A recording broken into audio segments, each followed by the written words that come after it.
السلام علیکم ورحمۃ اللہ۔ ایک عورت حضرت علی رضی اللہ تعالیٰ عنہ کے پاس آئی، وہ گھبرائی ہوئی تھی۔ اس نے عرض کی، اے اللہ کے برگزیدہ بندے، آپ لوگوں کی مدد کرتے ہیں، میری بھی مدد فرمائے۔ میرا بچہ پرنالے پر چڑھ گیا ہے اور نیچے اترنے کا نام نہیں لیتا، مجھے خدشہ ہے کہ وہ کہیں گر نہ جائے۔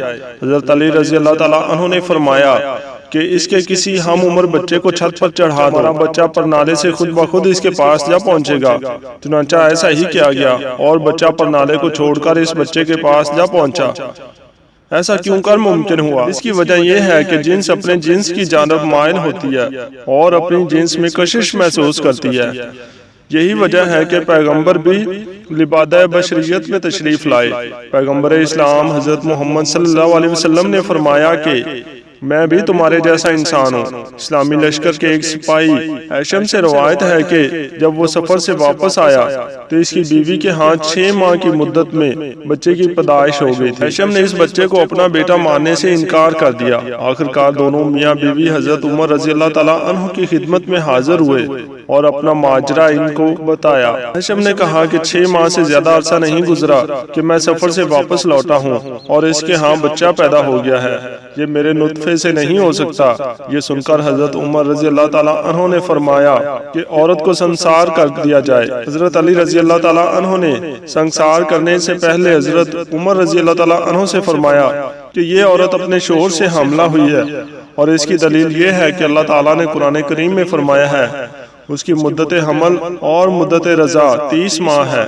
پھر فرمایا مائیں اپنی اولاد کو 2 سال تک دودھ پلائیں، لہٰذا اگر 30 سے 24 کو نفی کر دیا جائے تو مدت حمل 6 ماہ بنتی ہے اور 6 ماہ بچہ پیدا ہو کر زندہ رہ سکتا ہے، لہٰذا یہ لڑکا اسی شوہر کا ہے۔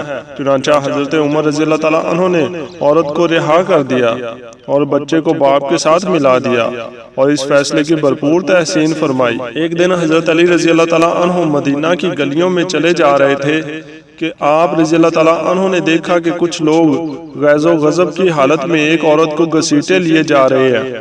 وہ عورت خوف کے مارے کانپ رہی ہے۔ حضرت علی رضی اللہ تعالیٰ عنہ نے پکار کر کہا کہ تم اس عورت کو کیوں گھسیٹ رہے ہو؟ لوگوں نے بتایا کہ اس عورت نے بدکاری کی ہے، اس لیے امیر المومنین حضرت عمر رضی اللہ تعالیٰ عنہ نے اس عورت کو سنسار کرنے کا حکم دیا ہے۔ حضرت علی رضی اللہ تعالیٰ عنہ نے اس عورت کو ان کے ہاتھوں سے چھینا اور ان لوگوں کو خوب سرزنش کی۔ چنانچہ وہ لوگ حضرت عمر رضی اللہ تعالیٰ عنہ کی خدمت میں حاضر ہوئے اور شکایت کی۔ بات سن کر حضرت عمر رضی اللہ تعالیٰ عنہ فرمانے لگے کہ حضرت علی رضی اللہ تعالیٰ عنہ نے ضرور کسی بات کے معلوم ہونے پر ایسا کیا ہوگا، جاؤ ان کو میرے پاس بھیجو۔ حضرت علی رضی اللہ تعالیٰ عنہ حاضر ہوئے۔ حضرت عمر رضی اللہ تعالیٰ عنہ نے رضی اللہ تعالیٰ عنہ سے پوچھا، آپ نے ان لوگوں کو کیوں واپس کر دیا اور ان کو عظمت کار عورت پر حد قائم کرنے سے کیوں منع کیا؟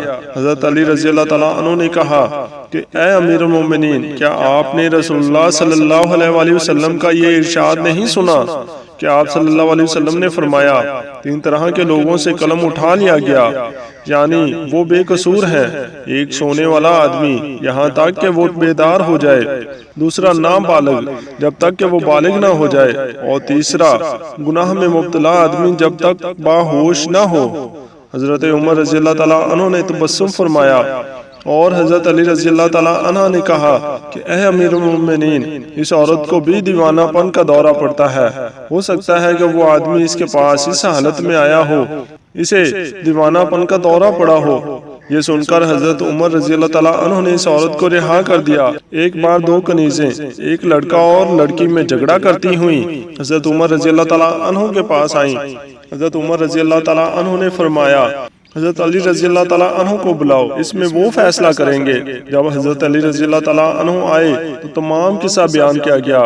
فرمایا 2 شیشیاں منگواؤ، ان کو وزن کر کے ان کنیزوں کو دو کہ وہ اپنا دودھ اس میں بھریں۔ جب وہ شیشیاں دودھ سے بھری ہوئی آئیں، فرمایا اب پھر وزن کرو، جس کی شیشی بھاری ہو اس کا لڑکا ہے اور جس کی شیشی ہلکی ہو اس کی لڑکی ہے۔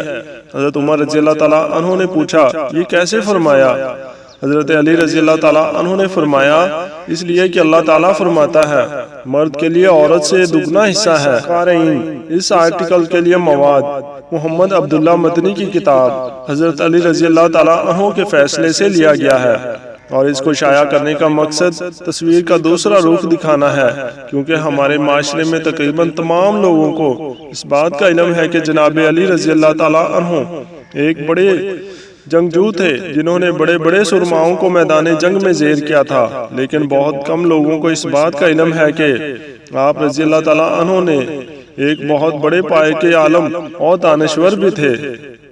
تو ناظرین، ہم امید کرتے ہیں کہ آپ کو ہماری آج کی یہ ویڈیو ضرور پسند آئی ہوگی۔ ہماری ویڈیو کو لائک کریں اور شیئر کریں، اور اگر آپ ہمارے چینل پر نئے ہیں اور ابھی تک آپ نے ہمارے چینل کو سبسکرائب نہیں کیا تو ہم آپ سے گزارش کرتے ہیں کہ آپ ہمارے چینل کو ضرور سبسکرائب کریں اور ساتھ ہی لگے بیل آئیکن کے بٹن کو بھی دبائیں تاکہ آئندہ آنے والی ہر ویڈیو کا نوٹیفیکیشن آپ کو بر وقت ملتا رہے۔ اللہ ہم سب کا حامی و ناصر ہو، آمین ثم آمین۔